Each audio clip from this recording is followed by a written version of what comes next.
All right, here's the list, all right, of things that I want you to put on that graphic organizer. Okay, and what I do is I just go down this list in order. All right, I say, well, where does decline of trade go, and then all of these, and I'll go down this column first, and then I'll go down this column second. All right, so this kind of looks like what's on that slide that you guys have. All right, I just made them boxes instead of circles so that they're a little easier to write in. All right, and then you'll type your answers right in there. Hopefully, you've already tried to put them where they go. All right, so the first one of these, first one on that list on the previous slide is decline of trade. Okay, so now all you have to do is think about anything that has to do with money, making money, selling something like that is economic. So decline of trade will go obviously over here in the economic problems. Okay, decline of trade. So again, and that happened all over the world. It just wasn't in Germany and Italy. It was everywhere because, um, World War I had happened and it wrecked the economies of most of those places. Now, the United States, we were booming, but pretty much everybody else in the world after the war was over, um, there was a massive decline of trade. Right, Germany's economy collapsed. Okay. Next one, it says promoting extreme nationalism. That's one of the big things that fascism and Nazism does, right? It promotes extreme nationalism. So that's going to go over here. That's a leadership thing. That's something that the dictators were doing. They were making the like German people hate everybody else. Hey, we're the best. Hate everybody else. And that's that extreme nationalism. Right now, many small political parties. Now think about that. That is a government thing. Okay, so many small political parties. And what happens, and here's what you got to understand, like in our system here in the United States, we have two big parties, the Democrats and Republicans. And pretty much in our whole country's history, we've had two the whole time, and they've kind of handed power back and forth. One party will be in control for a little bit, and then the pendulum will swing back the other way, and the other party will have control. Right? But anyway, when you have a bunch of small political parties, here's the problem with that, right? If you have a bunch of small political parties, for one of the parties to get leadership, you only got to get 20 or 30% of the population on your side to win a majority because the people's loyalties are spread amongst many different parties instead of just two. Where when you have a two-party system, you typically are going to have a little over 50% of the people in support of one of the parties, right? So you got to, at least in a two-party system, you got to have a majority. In a multi-party system, you don't have to have a majority. You just have to have a consensus. And it's a lot easier to get a consensus than a majority, right? And that's how Mussolini and Hitler both came to power because they only suckered in 20 or 30% of the people. But that's all it took for them to get in the catbird seat, in the top. All right, probably talked too long on that one. All right, so the next one, unemployment. Again, economic problem. If it has to do with making money, working, anything like that, that's economic. And one of the ways that Hitler got power is there was high unemployment in Germany. When he got in there, he put everybody to work. Everybody to work, building tanks and jeeps and stuff to wage war. Right. And so nobody liked him. Well, most of the people, they knew he was nuts, but he gave everybody jobs. So he made everybody happy. So that's why they supported him. All right. Next one, rising taxes in Italy. Okay. So again, think about that one. Rising taxes. We're talking about money. So that's going to fit over here in economics. Right. You can almost put a dollar sign next to this one. If it has to do with money, it's going to be economic. All right. So one of the reasons that Mussolini got power down in Italy is their taxes went through the roof because they were trying to pay off all their debt from World War One and other problems that were happening. All right, next one, inflation. Again, think about inflation. Inflation is an economic issue. Okay, inflation's an economic issue. So with that one, that's the rising of prices. Now in Germany, they had hyperinflation, and that's where basically their money became completely worthless. And I'm telling you, for me, my biggest fear on this whole pandemic thing is this because our government is spending trillions of dollars trying to make sure that our economy don't collapse because all these people are out of work. And at some point, there's a breaking point. And that's my biggest fear on the whole pandemic is we'll end up with hyperinflation here, all over the world. It won't be just here in the United States. It'll be everybody. All right. Now, next one. All right. Anger at liberals and conservatives.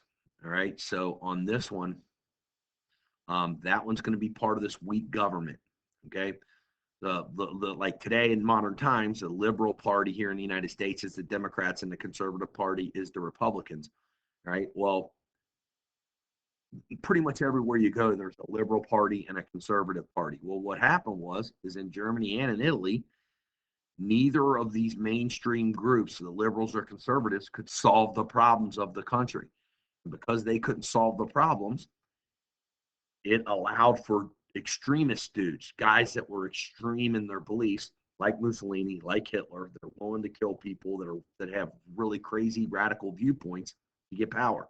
All right, because the mainstream, the liberals and conservatives, that's mainstream. That's the normal people. Right, even though neither of these groups ever call each other normal, they're both kind of normal.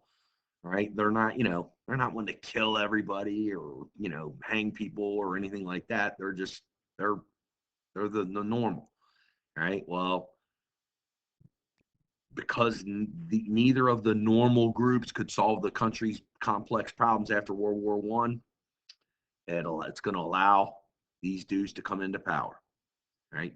Now, the next one, right, redrew national borders. Right. We know that one happened because of the Treaty of Versailles. So that one goes up here in the World War One category.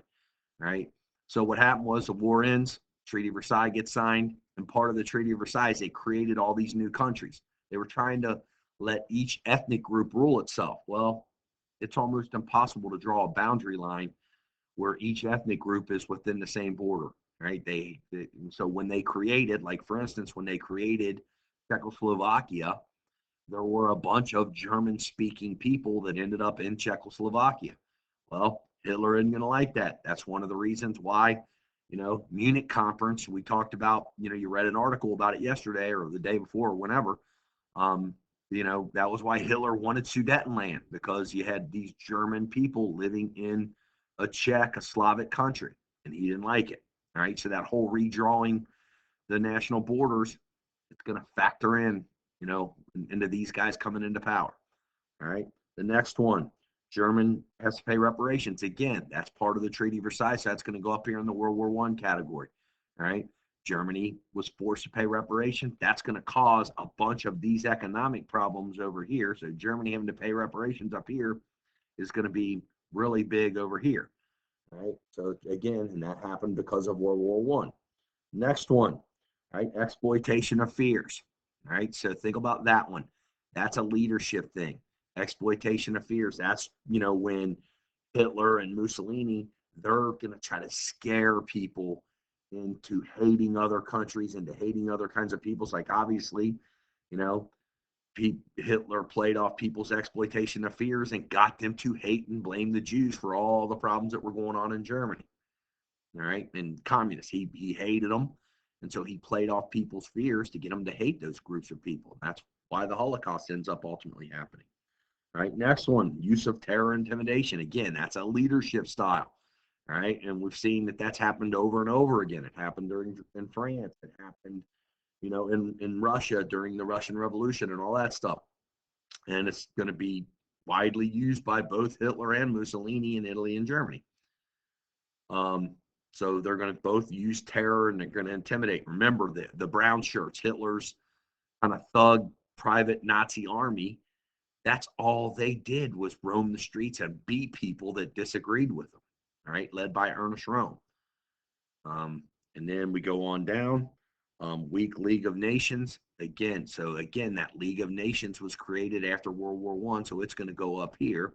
Right, so the weak League of Nations, and again, that was the international organization that got created after World War One, part of the Treaty of Versailles. But remember, the United States didn't join, and that was the big killer moment for the weak League of Nations, because you got really the most powerful. The United States walked out of World War One, the most powerful country in the world, and then we didn't join, so it made the League of Nations weak, ineffective, and that's why they weren't able to stop World War II from happening. All right. And then finally, the last one, worldwide depression. Now, this one, it's you almost could factor this one up here in economic problems. Okay. You could almost, it's almost like this bubble should have, like, this economic problem should have had five. Like, this came from our textbook, this graphic organizer. And had I been making it, I would have taken this bullet and I'd have put it over here, right? Because it was, this is an economic problem as much as it is a weak government. But what happened is the reason it's here is because the governments that were in place after World War One were so weak that they couldn't head this problem off. All right. And had the governments been a little stronger, they probably could have headed this off. All right. And I think that the lessons that we've learned from all the stuff that happened back after World War One are hopefully helping the world leaders today keep us from getting into this, from this pandemic. All right. So again, there they are. Now use this to go back and fix your slides and then submit the slide to me when you're finished. All right. Thank you. Have a great day.